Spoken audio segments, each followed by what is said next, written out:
7 अगस्त को राहुल गांधी ने press conference में कहा कि इलेक्शन कमीशन बीजेपी के साथ मिलकर देश भर में वोट्स की चोरी कर रहा। उन्होंने कहा कि एक बड़े सिस्टमैटिक तरीके से वोटर लिस्ट में फेक वोटर्स ऐड किए जाते हैं और ये सारे वोट्स बीजेपी को जाते हैं। विधानसभा और लोकसभा के बीच में जादू से नए वोटर आते हैं और जहां भी इन नए वोटर्स ने वोट किया वहां वोट बीजेपी को गया। 5 तरीके इन्होंने बताए जिससे ये किया जा रहा है। पहला, डुप्लीकेट वोटर्स, यानी एक ही वोटर के अलग अलग जगह 2, 3, 4 वोट्स कर दिया। दूसरा, फेक और नॉन एग्जिस्टेंट एड्रेस पर रजिस्टर्ड वोटर्स। तीसरा, एक ही एड्रेस पर रहने वाले ढेर सारे वोटर्स, जैसे कि एक एग्जाम्पल देखने को मिला जहां एक घर के एक ही कमरे में 70 से 80 वोटर्स रजिस्टर्ड थे। चौथा, ऐसे वोटर्स जिनका प्रॉपर फोटो ही नहीं है। और पांचवा, ऐसे वोटर्स जो 70, 80, 90 साल के हैं लेकिन जिनको फर्स्ट टाइम वोटर के तौर पर रजिस्टर किया जा रहा है। राहुल गांधी ने इस सब को लेकर ढेर सारा एविडेंस प्रेजेंट किया, जैसे कि बैंगलोर सेंट्रल की महादेवापुरा असेंबली सीट पर यहां 1,250 फेक वोटर्स देखे गए। इन्होंने ये तक कहा कि इलेक्शन कमीशन अगर इलेक्ट्रॉनिक वोटर लिस्ट दे दे तो ये साबित कर देंगे कि नरेंद्र मोदी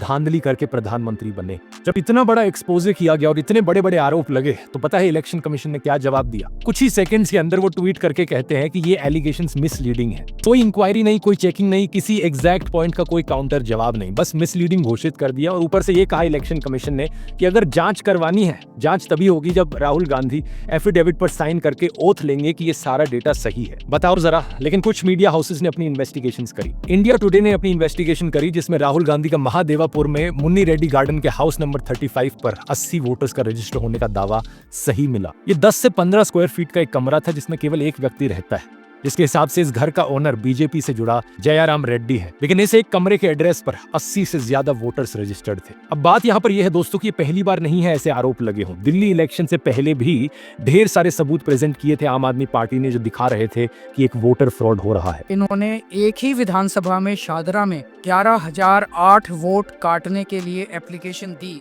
उस वोटर फ्रॉड को भी कई सारे मीडिया चैनल्स ने कवर किया था। ग्राउंड पर गए, लोगों से बात करी और वो चीज सच मिली। इस चीज को मैंने बड़े डिटेल में कवर किया था। यहाँ रिलेटेड वीडियो के लिंक पर क्लिक करके आप उस वीडियो को देख सकते हैं। सवाल लेकिन इलेक्शन कमीशन से पूछा जाना चाहिए, आखिर कितना सबूत चाहिए तुम्हें जिसके बाद तुम मानो कि यहाँ पर कुछ गलत हो रहा है। फ्री एंड फेयर इलेक्शन कराना इलेक्शन कमीशन की जिम्मेदारी है, तो सवाल उठने पर इलेक्शन कमीशन एक्शन क्यों नहीं ले रहा? बहुत सारे सबूत दोस्तों जो राहुल गांधी ने बताया, आप उन्हें खुद जाकर वेरीफाई कर सकते हैं। इलेक्शन कमीशन की खुद की वेबसाइट पर इन नंबर्स डालकर चेक कर सकते हैं। ये बात बार बार सही साबित हो रही है और अगर सुप्रीम कोर्ट और इलेक्शन कमीशन यहाँ पर एक्शन नहीं लेंगे तो यहाँ हमारा देश एक डेमोक्रेसी है भी या नहीं?